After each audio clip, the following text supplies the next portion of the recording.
This is problem 722. It's on page 341.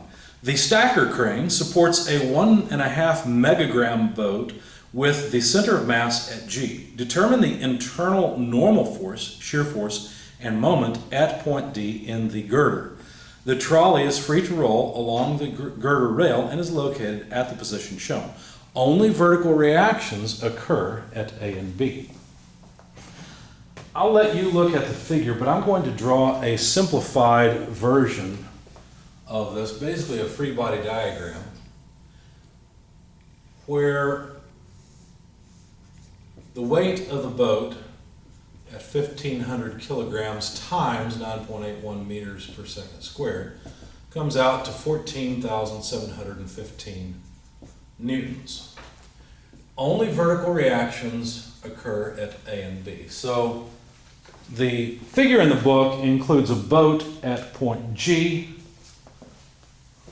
right here, and what I've done is included the weight as a force as well as force A and B. There is some geometry that is of interest. I think what's really useful is the fact that there are 3 meters between A and the connection point of the crane, and there are 6 meters further between the connection point and B. There are 3.5 meters between the arm and the boat, and then there are 7.5 meters down to the boat from the top, from where A and B are applied. But point D is the point of interest, and point D is actually 2 meters over from this vertical riser, I guess they call it. Okay? Or maybe they didn't call it anything, but that's what I'm going to call it, is the riser. This is not a particularly difficult problem, really. We're supposed to find the internal loading condition at point D. But what I'm going to do is begin by calculating the reactions by summing moment about point A, taking counterclockwise as positive. And in fact, I'm not even going to bother calculating the reaction at A itself, because what I really want is the reaction at B. You'll see why here in a moment. So let's see, summing moments about point A. Well, what's the moment of this weight? Well, we got 3 meters plus 3.5 meters, so that's 6.5 meters worth. But if you think about it, the weight causes a negative moment, so let's put a negative sign on there. So there's the moment arm of the 14,715 Newton boat.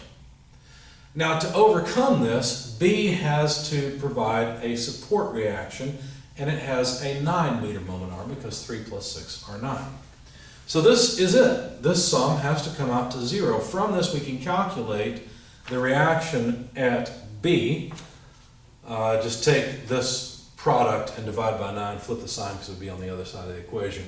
And B then comes out to 10,627.5 newtons. Now, for the sake of completeness, I did some forces in the vertical direction. I got Y of 4,087.5 newtons, but that's really not interesting to our problem. We didn't have to do that.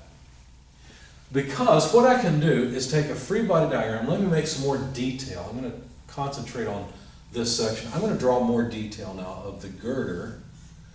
And we're going to imagine it being cut at point D. We know over here at point B that there is a 10,627.5 Newton load. And that's about it, isn't it? Because think about it, the distance, I may have made a mistake in my solution because I thought the distance was 3 meters, but in fact, I wrote 3 meters, but I used 4. I used the correct distance. The distance from here to here would be 6 minus 2 is 4 meters. So that dimension is important. I did use 4 meters, so my solution should be okay.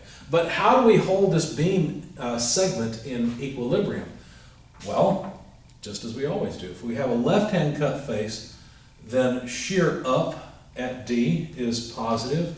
A clockwise moment at D is positive. And of course, we always assume tensile loading within the beam. And it's pretty obvious from summing forces in the horizontal direction that we don't have any PD, right? We don't have any axial force, so no need for that. And then VD, the shear, well, what would we do to calculate it? Well, we simply sum forces in the vertical direction. We get VD plus 10,627.5. Okay, so VD simply is negative 10,627.5 newtons. So that's easy. It actually acts downward. But notice now we have a couple tending to cause rotation, so the moment must offset that. So summing moments, well, let's sum moments about point D. Why not? Taking counterclockwise as positive. The moment that we have at D is actually a negative thing in the sense that I have drawn it. I said it would be positive. Well, what I mean is it's positive for a shear moment diagram. But this is a negative direction according to the sign convention that I've selected for my sum of moments. So I have to plug it in as negative MD. And by the way, this MD is different than this MD. This is the sum of all the moments at D, whereas this is the moment applied within the beam at D. But then, of course, this 10,000 Newton load or so will cause a positive moment with a 4-meter moment arm. Okay? So MD is simply equal to B times 4, but B is 10,627.5 newtons times 4 meters will tell us the magnitude of the moment at D. It's 42,510 Newton meters. There we go. So PD, the axial loading at D is 0. The shear is negative. In other words, it's opposite to this direction. It actually acts downward. And the moment is 42,510 in the clockwise direction.